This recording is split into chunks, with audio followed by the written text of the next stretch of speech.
एक पावन चरित्र है श्री भक्त गोपाल चरवाहे का। पहले ऐसा हुआ करता था कि सबकी गायें जैसे चराए तो सब लोग अन्न आदि जो है उसके घर भिजवा देते थे और गायें छोड़ देते थे। वो ग्वाला ही कहा जाता था। सैकड़ों लोगों की गाय चराता था और उसके घर में अन्न आदि जो आवश्यक सामग्री है भिजवा दी जाती थी।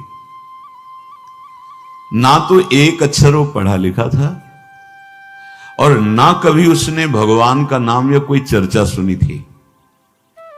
उसके कोई परमार्थ से संबंध ही नहीं था। बस गाय चराते थे, जंगल में रहते थे, पत्नी भोजन पहुंचा देती थी और परिवार चलाने के लिए गांव के लोग दे देते थे अन्न, क्योंकि सबकी गाय चराते थे। ना तो उसको किसी धर्म का ज्ञान था, ना किसी साधना का ज्ञान था। एक दिन देखा जंगल से एक मंडली जा रही संतों के। ओ श्री राम जय जय राम, श्री राम जय राम, ऐसे कीर्तन। संत जन पहले मंडली बना के चलते थे तो नाम कीर्तन पद कीर्तन ऐसे। उसको बड़ा आनंद आया। उसको लगा कि इतने झूम झूम कर संत जन गा रहे हैं, किसी से बात नहीं की, पकड़ लिया। अब पूरा तो नहीं, बस उतना राम राम राम राम ऐसे करने लगा। देखो कई बार कहा है यदि आप बिना गुरु मंत्र के भी नाम जप करेंगे तो नाम जप आपको गुरु तक पहुंचा देगा, क्योंकि गुरु प्रदत्त नाम भगवत साक्षात्कार कराता है। 50 वर्ष की अवस्था लगभग हो गई थी। कभी कोई तीर्थयाटन, धर्म कार्य, शास्त्र स्वाध्याय, सत्संग कुछ नहीं। देखो कृपा, विश्वास। अब वो अलौकिक ढंग से नाम में मिठास लगने लगी उसको, तो जोर जोर से कभी कभी नाच पड़ता, चरवाहा है ना, गाता। तो और जो लोग थे उसका उपहास करते, अरे नरक में भी ठौर नहीं मिलेगी, जिंदगी में कुछ पुण्य नहीं किया। ये ऐसे लोग बहुत उपहास करने वाले, ऐसे करने से क्या मिलेगा, नाम से कुछ हो जाएगा। उसने कहा हमने तो कभी सोचा ही नहीं कि कुछ होगा, हम तो ऐसे ही गा रहे हैं। पर ये लोग उपहास कर रहे हैं, क्या गलत है क्या ऐसा गाना? जब तक दृढ़ ज्ञान नहीं होता तब तक माया फिसला सकती है। उसने कहा कि हम किसी लाभ के लिए, बैकुंठ जाने के लिए या कोई लाभ के लिए नहीं जपते, हमें तो अच्छा लगा, वो गा रहे थे संत जन तो हम गाने लगे। क्या सही में आप लोग समझते हैं कि ये गलत है? उनका तुम मूर्ख हो, तुम्हारी क्या समझ में आए? और उपहास करते उसका। उसके मन में एक बात आई, कोई ये प्रमाण दे दे मुझे कि ये जो मैं संतों के मुख से सुना नाम, ये परम सत्य है, ये परम सुखकारी है, और इससे क्या वैकुंठ मिल जाएगा? कोई तो मिले मुझे। और जब किसी के हृदय में ऐसी आकांक्षा होती है तो वही मिल जाते हैं जो सबके हृदय की जानते हैं। एक दिन उसने देखा जब लोग दिल्ली की हंसी मजाक कर रहे थे, उसी समय एक लंगोटी पहने हुए, हाथ में कमंडल और दंड धारण किए हुए कोई वीतराग परमहंस जात दौड़ा, चरणों में गिर गया। महाराज महाराज, बस एक बात आप बता दीजिए, जो हम राम राम कह रहे हैं, ये लोग उपहास करते हैं, क्या इससे हमारा कल्याण हो जाएगा, वैकुंठ मिल जाएगा? तो उन्होंने कहा बेटा ये बहुत मंगलमय भगवान का नाम है, पर हमें लगता है कि तुम्हें गुरुदेव की आवश्यकता है। यदि तुम गुरु कृपा पात्र बन जाओ तो इन उपहास करने वालों की बातें तुम्हारे मन में नहीं लगेंगी और निश्चित तुम्हें भगवत साक्षात्कार हो जाएगा। तो पैर पकड़ लिया और कहा महाराज आप ही गुरु बन जाओ ना हमारे, आप ही हमें मंत्र दे दो। तो उन्होंने कहा हम तो तीर्थ यात्रा में हैं, ऐसा हम नहीं कर सकते, पर यदि तुम भगवान से प्रार्थना करोगे तो तुम्हारे कल्याण के लिए सदगुरु प्राप्त हो जाएगा। इसलिए जैसे कोई पूछते हैं किसको सदगुरु बनाऊं, हम कहते किसी को नहीं, पहले भगवान को मानो, श्री हरि को, जगत गुरु श्री कृष्ण को, फिर उनसे प्रार्थना करो कि यदि आप आवश्यक समझते हो कि सदगुरु के रूप में आप आकर के हमारा कल्याण करेंगे तो मुझे पहुंचा दो, या आप स्वयं आ जाओ। मैं नहीं खोज कर पाऊंगा, मेरी वो दृष्टि नहीं है कि मैं किसी महापुरुष को पहचान सकूं। मैं तुमसे सत्य कहता हूं, सदगुरु की जो शरण में हो गया तो उसके जीवन नौका की डांट सदगुरु अपने हाथ में ले लेते हैं।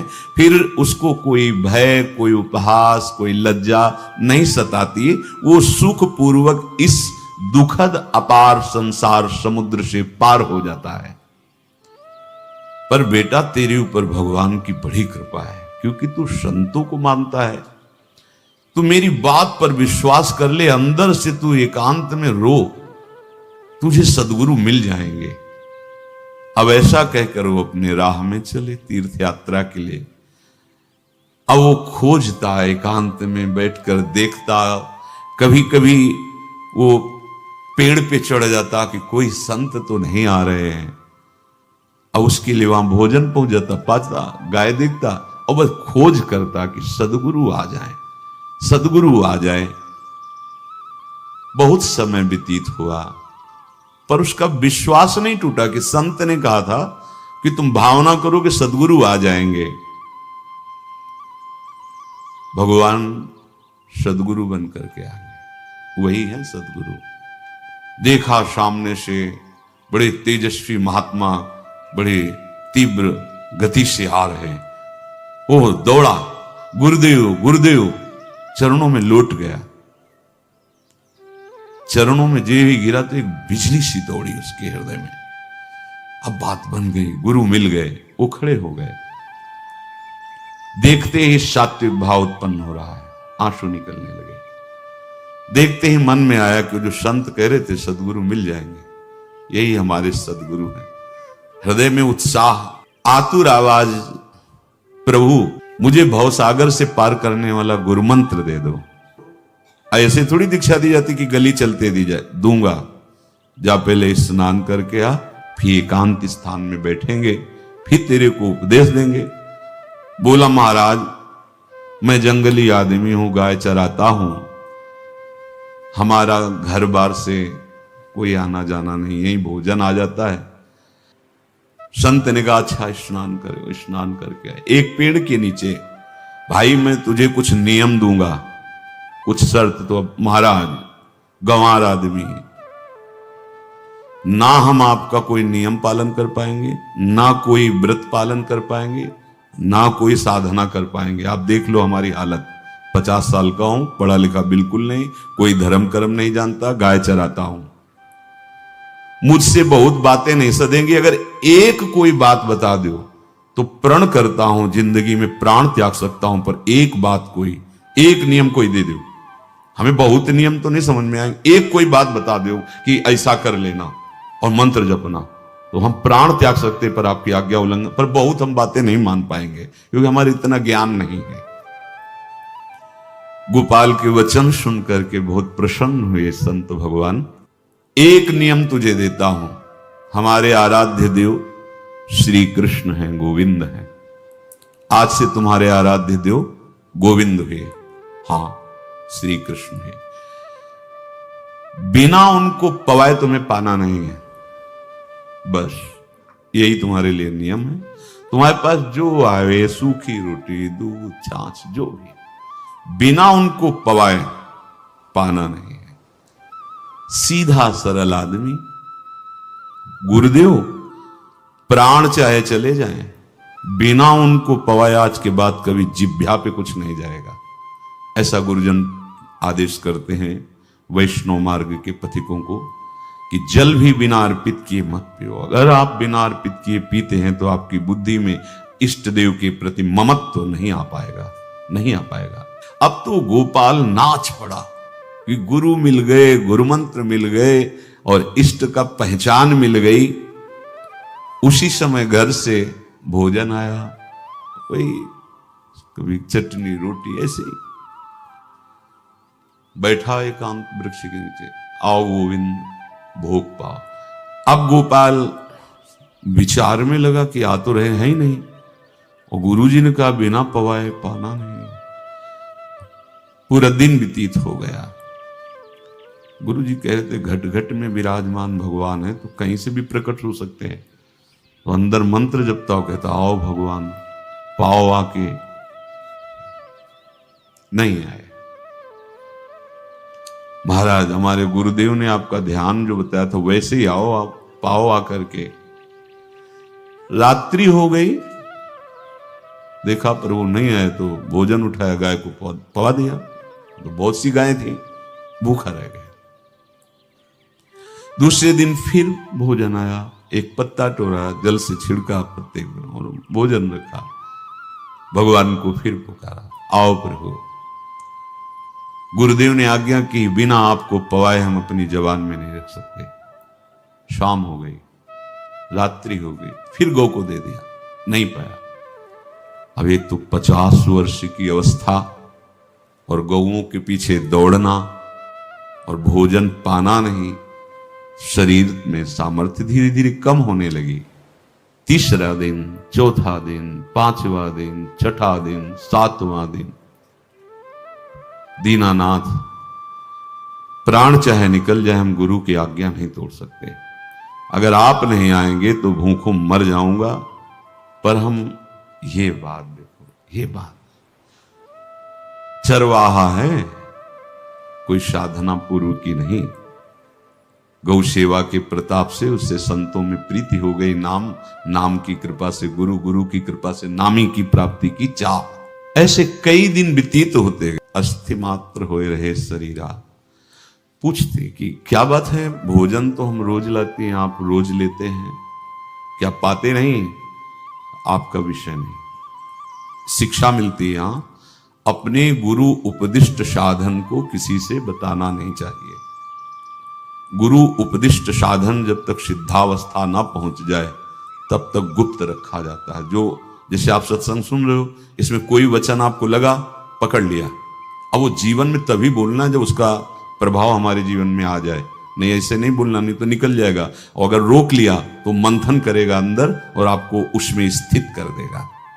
एक भी शब्द नहीं बताया कि हमारी गुरु दीक्षा हो गई, गुरुजी ने कहा था पवा के पाना, और इतने दिन हो गए भगवान तो आ नहीं रहे, इसीलिए हम पा नहीं रहे, तो हमारी ये दशा है। देखो आज का समय ऐसा है कि प्रगट में सब इंद्रियों के पोषण की व्यवस्थाएं भगवान दी, चाहे गृहस्थ हो चाहे विरक्त हो, लेकिन क्या हमारे अंदर निष्ठा है ऐसी?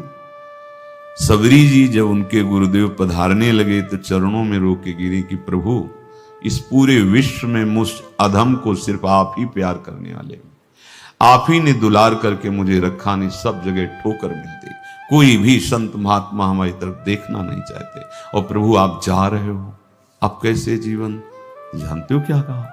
हम तो भजन के प्रभाव से भगवान के धाम जा रहे हैं। बेटा भगवान स्वयं चलकर तुम्हारे पास आए। सबरी जी बहुत वर्षों तक कभी गुरु के वचनों पर अविश्वास नहीं हुआ, क्यों कहते थे भगवान आएंगे, रोज पावड़े डालती हूँ, सोहनी लगा के जल छिड़कती हूँ, रोज बेन लगता है। फुसला तो नहीं दिया गुरु जी ने? नहीं, गुरु के वचन भगवान आएंगे। शायद ऐसा वर्णन की शास्त्र हजार वर्ष सोचो जरा, और भगवान आए और सबरी को निहाल किया। ऐसे हो गुरुदेव ने कहा है भगवान आएंगे, जब तक वो ना पाएंगे तब तक हमने कहा है कि और उनका उद्देश्य अलग था, कहने का कि आप भगवान को भोग लगा के पाइएगा और भजन कीजिएगा तो मंत्र के प्रभाव से तुम्हारे मानस पटल पर भगवान दिखने लगेंगे। ऐसा होता है। और वो सीधा आदमी सीधा समझा, जब तक भगवान नहीं पाएंगे तब तक हमें नहीं पाना। 18 दिन बीत गए, कुछ ना खाना ना पीना। गोविंद भी देखते हैं, बाल भक्त ओम प्रकाश जी महाराज यही अपने चामुंडा के पास से उधर, बहुत नामनिष्ठ महात्मा, बाल भक्तों में बहुत ही मानो प्रहलाद जी ही हैं। जैसे प्रहलाद जी नामनिष्ठ भगवान निष्ठ, घट घट में भगवान को देखने वाले, ऐसे श्री ओम प्रकाश जी बाल भक्त। बड़े बड़े महापुरुष गए, हरि बाबा, उड़िया बाबा, सब बस वो यही कहते कि ये श्री कृष्ण का आदेश है। फिर शायद 50 के भी ऊपर दिन गए थे, ऐसे 70 दिन तक उस महापुरुष ने कुछ नहीं खाया, सशरीर अंतर्ध्यान हुए। आज समाधि उनकी बनी। जब महत्व भगवान का जग जाता है तो शरीर का महत्व नहीं। अच्छा, प्राणनाथ जब प्राणों का पोषण कर रहे हैं तो अन्न में भी तो प्राणनाथ की ही दी हुई शक्ति है, तो बिना अन्न के भी उनका पोषण हो रहा है। पर ये भागवती का आदेश से, मनमानी करने से नहीं। मनमानी करने में फिर मार्ग रुक जाएगा। भगवान आदेश करते हैं अपनी वाणी से, युक्ताहार विहार से, उचित आहार विहार, वो तो भगवद आदेश होता है। 18 दिन बीत गए। 19वें दिन जब भोजन आया तो पेट के आते सब सिकुड़ गई थी। वैसे ही 50 वर्ष के थे, आंखें धस गई थी, उठने की ताकत नहीं। पत्नी ने फिर कहा कि आप कुछ तो बताइए कि क्या आपको कोई रोग हो रहा है? आप भोजन नहीं पा रहे, मैं रुक जाऊं यही आपकी सेवा के लिए, या आप घर चलिए? कोई उत्तर नहीं। आप जाइए, हम ठीक हैं। ऐसा फिर धीरे से पत्ता लाए, छिड़का भगवान और पाव आकर के। शाम हो गई, फिर गाय को दे दिया। विचार कर लिया कि अब मरना ही है। मुझ जैसे अधम के पास भगवान तो आएंगे नहीं, वो तो भगवान है। पर मैं अपने गुरु के वचन नहीं तोड़ सकता, मर चाहे जाऊं। 27 दिन व्यतीत हो गए, एक कवल भी अन्न नहीं पाया। न चलने की शक्ति थी, न पत्ता लाने की शक्ति थी, न जल छिड़कने की शक्ति थी। जिस पात्र में भोजन लाई थी, लेटे ही लेटे खोला और कहा, प्रभु मुझे पता है आप इस शरीर से नहीं मिलोगे, पर आप जान लो मैं अपने गुरु की आज्ञा का उल्लंघन नहीं करूंगा। ये मतलब जितने महान हुए हैं सब निष्ठाओं में निष्ठावान हुए हैं। अपने लोग फिसड्डी हैं, जरा सा कोई दुख, जरा सा कोई सुख, फिसल जाते हैं। प्राण अनंत जन्मों की बिगड़ी 27 दिन क्या होते हैं? क्या होते 27 दिन? अनंत जन्मों का जमा कूड़ा करकट भगवान साफ कर रहे हैं। ये जो तन्मयता, गुरु निष्ठा, जो प्राण भूख से व्याकुल, सब भस्म हो रहे हैं पाप अनंत जन्मों के। अनंत जन्मों, जैसे हम सोचे कि भगवान इतने निर्दयी कैसे हैं? नहीं निर्दयी। आत्मा को कुछ फर्क नहीं पड़ता, और शरीर ने जो किए हैं जन्म जन्मांतरों के, वो निष्ठा के कारण दुख नहीं पहुंचेगा। निष्ठावान को दुख नहीं पहुंचता, वो आपको दिखाई देगा दूर से, उसको दुख नहीं पहुंचता, क्योंकि निष्ठा का कवच है, वो कभी कोई भेद नहीं सकता। किसी भी माया के यंत्र में ताकत नहीं कि निष्ठा को भेद सके, उसी को निष्ठा कहते हैं, नहीं भेद पाए। 27वां दिन है। पति की दशा देख करके कहा, स्वामी अब तो आप कहोगे भी तो मैं नहीं जाऊंगी। अब आपकी दशा, इशारे से कहा, आज भर चली जा, क्योंकि उसको लग रहा था आज प्राण निकल जाएंगे। आज भर चली जा, फिर कल से जैसी तेरी आज चली जा। इशारे से, बोलने की भी सामर्थ्य नहीं थी।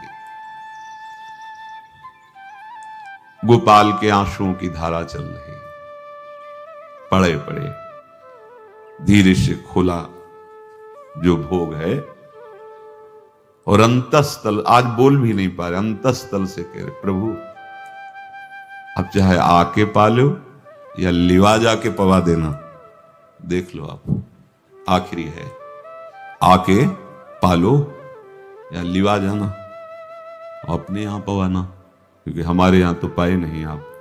बड़े प्रेम से अंदर से आवाज आई, गोपाल।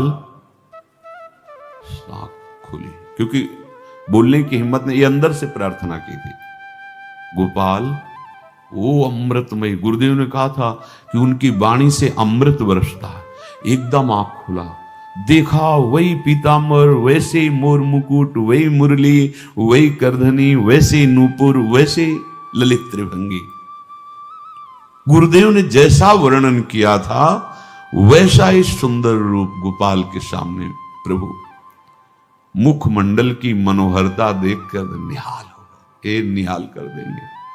थोड़ी पीड़ा सहना सीखो, सहत सहत बाढ़े भगति, ग्रहतन गुरुहितगार, ग्रहतन गुरुहितगार हार अपनी करिमा। सेवक जी कह रहे हैं, देखो गृह तन गुरु हित गार हार अपनी कर, तन मन प्राण गुरु वचनों पर न्यौछावर, जो भी सहना पड़े सहूंगा। मिल गए प्रभु, प्रभु दूर नहीं है। प्रिया प्रीतम बहुत कृपालु हैं। मानो करोड़ करोड़ काम की सौंदर्यता को हे करते हुए प्रभु के लावण्य का प्रकाश हो रहा है। मनहारिणी मुरली जैसे कहा था अधरों में रख, वैसे अधरों में विराजमान। अच्छा, खास बात ये, ना कोई गाय देख पा रहे, नहीं कोई और चरवाहा देख पा रहा। ये भगवान को, जैसे इस सभा में किसी से बात करें भगवान, किसी से मिले तो पास बैठा व्यक्ति भी नहीं देख पाएगा, ना जान पाएगा, क्योंकि प्राकृतिक इंद्रियां, प्राकृतिक शरीर, और वो चिदानंद में, वो तो जिसको दर्शन देंगे तो पहले दृष्टि प्रदान करते हैं। भगवान जिससे मिलते हैं पहले दृष्टि प्रदान करते हैं, तो गुरु रूप से दृष्टि प्रदान। ये जो अंतर में पुकारा ना, वो अंतर दृष्टि खुल गई, सामने देखा। इतना सुंदर विश्व मोहिनी भगवान श्री हरि का ललित त्रिभंगी रूप कि गोपाल की आंखें नहीं टिकी।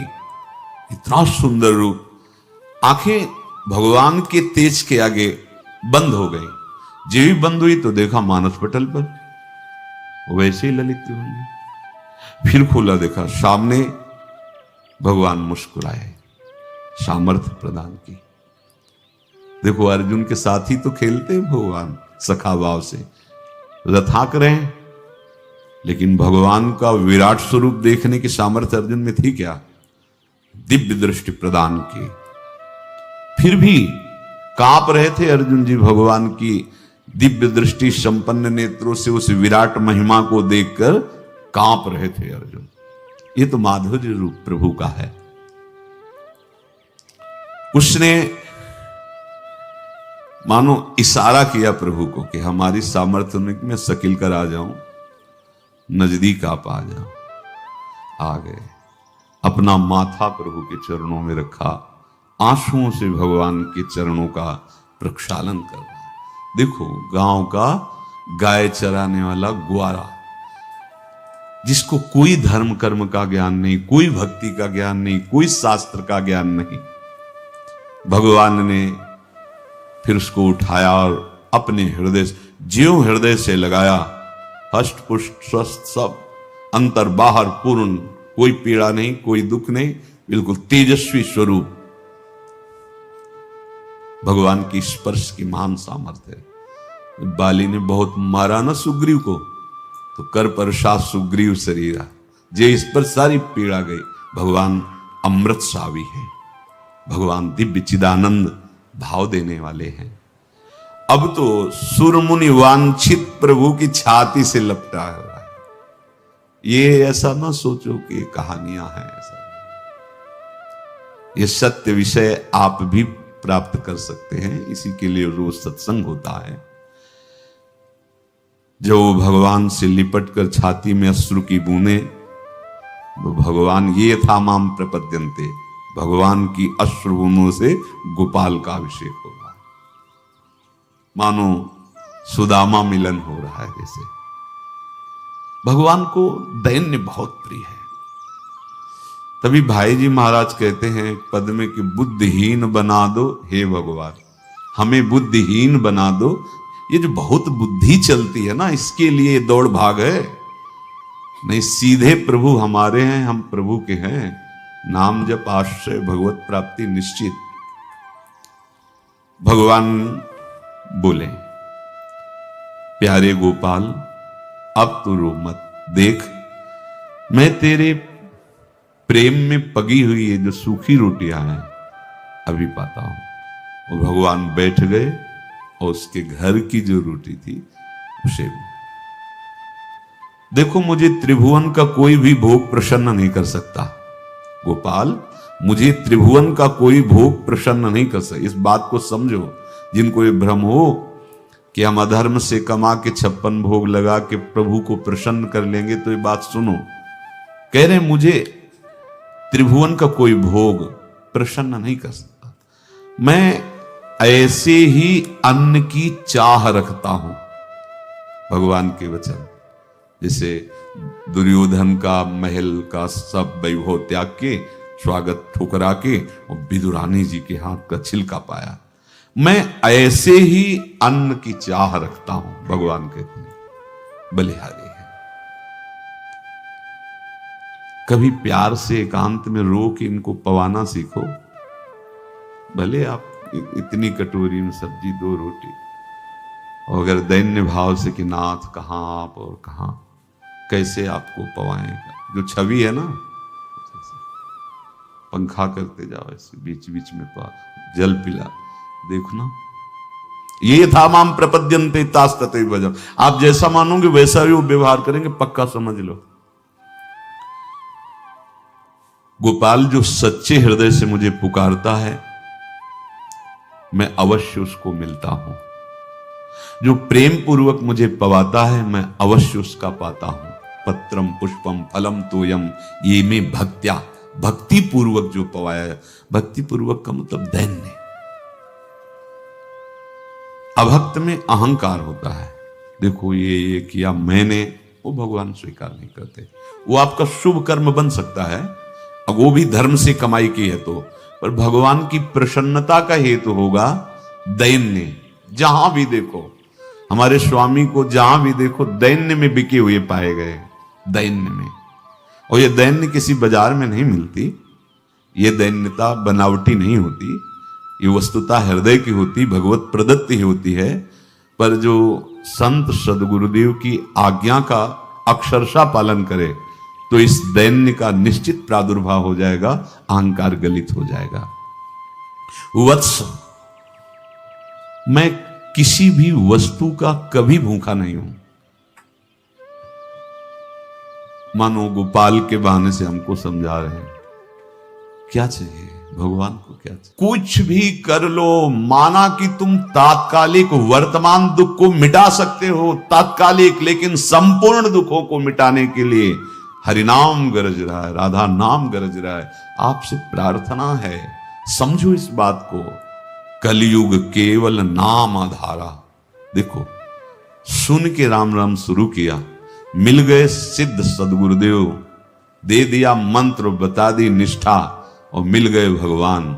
और भगवान कह रहे हैं, अब तेरे जीवन में कभी दुख का लेस नहीं रहेगा, तू अब घर जा, अब किसी की गाय चराने की जरूरत नहीं है, कुल परंपरागत तेरे लक्ष्मी बढ़ती रहेगी, तुझे कुछ करने की जरूरत नहीं। देखो, बड़े बड़े सोने के पहाड़ किसी सुनार ने बनाए क्या? प्रभु ने तो बनाया। भगवान हंसते हंसते समझ ही नहीं पाए और अंतर्धान हो गए। अभी गोपाल कुछ अपने मन भर के देख नहीं पाया था, कह नहीं पाया था, भगवान अंतर्धान हो गए। अब तो चिल्ला चिल्ला के रोने लगा और विवश होके आंख मूंदी तो देखा उसके मानस पटल पर छाए। अब तो राजी हो गया कि ये मेरे प्रभु ऐसी जगह विराजमान हो गए, कोई देख नहीं पाएगा, हम रोज बात करेंगे, रोज दर्शन करेंगे। नारायण या गौर श्याम को हृदय निकुंज बसइए। तो इसलिए धैर्य धारण करके, कितना भी कष्ट हो, अब पीछे मत हटो, फिसलो मत। माया अपने पार्षदों को भेजेगी। प्रभु का चिंतन छूटे वो कुछ भी स्वीकार नहीं। प्रभु का चिंतन होते हुए जो हो रहा है उनका सृष्टि का कार्य है, जो जो जिसको सेवा दी हो रहा है। हमारा प्रभु का आश्रय अगर बदला किसी व्यक्ति का आश्रय या किसी अन्य का आश्रय, बहुत घाटा हो जाएगा। अपने इस मन को देखते रहिए कि प्रभु को प्रथम नंबर में रखता है या द्वितीय नंबर में।